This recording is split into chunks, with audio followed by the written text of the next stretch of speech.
வணக்கம். என்னைக்காவது நம்ம கிட்ட இருக்கிறத விட மத்தவங்க கிட்ட இருக்கிறது தான் சூப்பர்னு தோணியிருக்கா?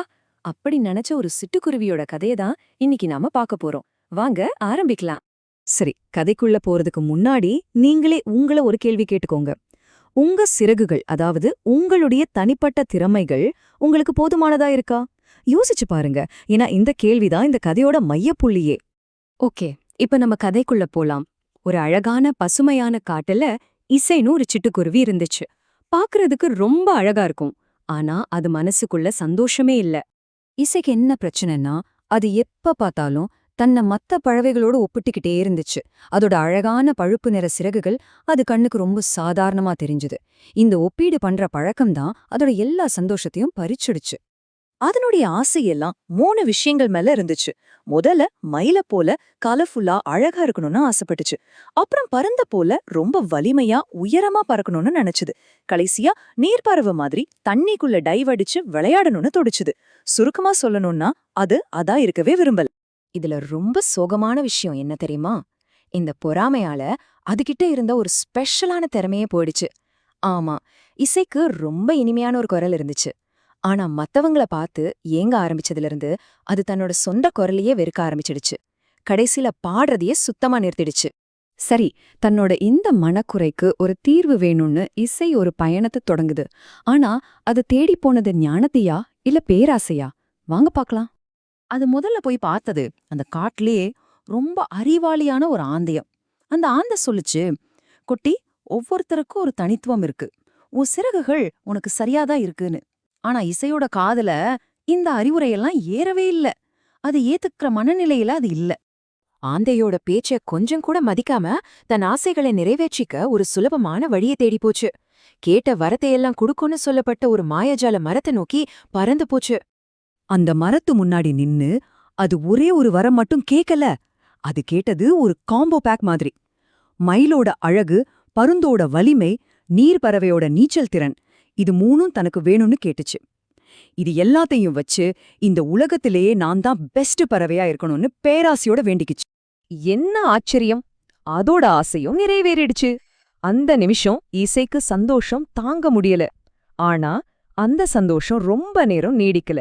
அது ஆசைப்பட்டு கேட்ட வரமே அதுக்கு ஒரு பெரிய பாரமா மாறிடுச்சு.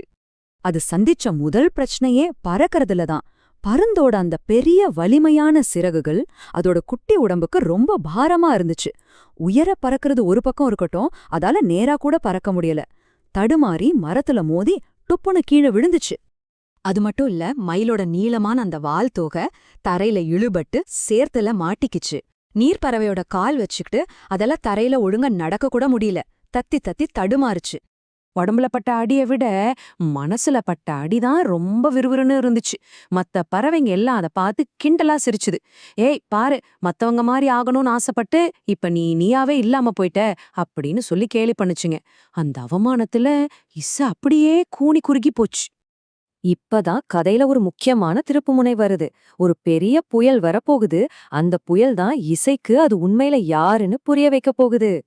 புயல் பயங்கரமா அடிக்க ஆரம்பிச்சதும் இசையால தப்பிக்கவே முடியல. அது ஆசையாசையா கேட்ட அந்த பெரிய சிறகுகள் இப்ப அதுக்கு எந்த பிரயோஜனமும் இல்லாம வெறும் சுமையாதான் இருந்துச்சு. அதால பறந்து அதோட கூட்டுக்கு போக முடியல. தரையிலேயே மாட்டிக்கிச்சு. அப்போதான் தன்னோட பேராசைக்கு எவ்வளவு பெரிய விலை கொடுக்க வேண்டியிருக்குன்னு அதுக்கு உரைச்சது. சரியா அந்த நேரத்துல பக்கத்துல இருந்து ஒரு மரப்பொந்துல இருந்து ஒரு சின்ன பயந்த குரல் கேட்டுச்சு. அம்மா, எனக்கு பயமா இருக்குன்னு. அது வேற யாரும் இல்ல, அம்மாவை பிரிஞ்ச ஒரு குட்டி குருவி குஞ்சு. அந்த குஞ்சோட பயந்த குரலை கேட்டதும் இசை ஒரு நிமிஷம் தான் கஷ்டத்தையெல்லாம் மறந்துடுச்சு. யோசிக்கவே இல்ல. உடனே தன்னோட அந்த பெரிய உபயோகமில்லாத சிறகுகளை விரிச்சு அந்த குட்டி பறவைய மழையிலிருந்து காப்பாத்துச்சு, ஒரு கொடை மாதிரி. அந்த ஒரு தன்னலமில்லாத செயல் அதுக்குள்ள தூங்கிக்கிட்டு இருந்த அதோட உண்மையான குணத்தை தட்டி எழுப்பிச்சு. ஆமா, நான் ஒரு சிட்டுக்குருவி, எனக்குன்னு ஒரு பாட்டு இருக்குல்ல அப்படின்னு அதுக்கு ஞாபகம் வந்துச்சு. அந்த குட்டி குருவிக்கு தைரியம் சொல்ல பல நாளா மறந்திருந்த தன்னோட சொந்த பாட்ட அது மறுபடியும் பாட ஆரம்பிச்சுது. அந்த பாட்டு தான் அதோட விடுதலைக்கு முதல் படியா இருந்துச்சு. உண்மையான அழகையும் உண்மையான சுதந்திரத்தையும் அது எங்க எப்படி கண்டுபிடிக்க போகுதுன்னு வாங்க தொடர்ந்து பார்க்கலாம். புயல் நின்ன உடனே ஒரு புது தெளிவோட அது மறுபடியும் அந்த மாய மரத்துக்கிட்ட போச்சு. ஆனா இந்த தடவை பேராசையோட இல்ல, ரொம்ப பணிவா போச்சு. எனக்கு வேற எதுவுமே வேணாம், என்னோட பழைய சாதாரண வாழ்க்கை மட்டும் திரும்ப கிடைச்சா போதும்னு மனம் உருகி கேட்டுச்சு. கேட்ட வரம் திரும்பவும் கிடைச்சது. அதோட பழைய சின்ன பழுப்பு நிற சிறகுகள் அதுக்கு திரும்ப வந்துடுச்சு. அப்பாடா, அந்த நிமிஷம் அது உணர்ந்த அந்த சுதந்திரத்துக்கும் லேசான உணர்வுக்கும் அளவே இல்ல. இப்போ அதால மறுபடியும் வானத்துல ஜாலியா பறக்க முடிஞ்சது, மனசு விட்டு பாட முடிஞ்சது.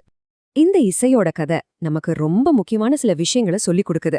பாருங்க, மத்தவங்களோட திறமைய பார்த்து பொறாமப்படுறத விட நம்ம கிட்ட என்ன ஸ்பெஷலா இருக்குன்னு கண்டுபிடிச்சு அதை கொண்டாடுறதுல தான் உண்மையான சந்தோஷம் இருக்கு. நம்மள நாம ஏத்துக்க ஆரம்பிக்கிறப்போதான் நம்மளோட உண்மையான பலம் வெளியே வரும். இதுதான் இசையோட புதுப்பாட்டு, தன்னை முழுசா ஏத்துக்கிட்டதோட ஒரு அடையாளம். என் சிறகுகள் எனக்கு சொந்தம், என் பாட்டு எனக்கு சொந்தம், நான் நானா இருக்கிறது தான் எனக்கு அழகு. இதுவே அதுக்கு போதுமானதா இருந்துச்சு. சரி, இந்த கதையை முடிக்கிறதுக்கு முன்னாடி இதே கேள்வியை நான் உங்களுக்கும் விட்டுட்டு போறேன். இசைக்குன்னு ஒரு பாட்டு இருந்த மாதிரி உங்களுக்கும் ஒரு தனித்துவமான இசை, அதாவது ஒரு தனிப்பட்ட திறமை கண்டிப்பா இருக்கும். உங்களுடைய சொந்த இசை என்னன்னு நீங்க என்னைக்காவது தேடி பார்த்திருக்கீங்களா? யோசிச்சு பாருங்க. நன்றி.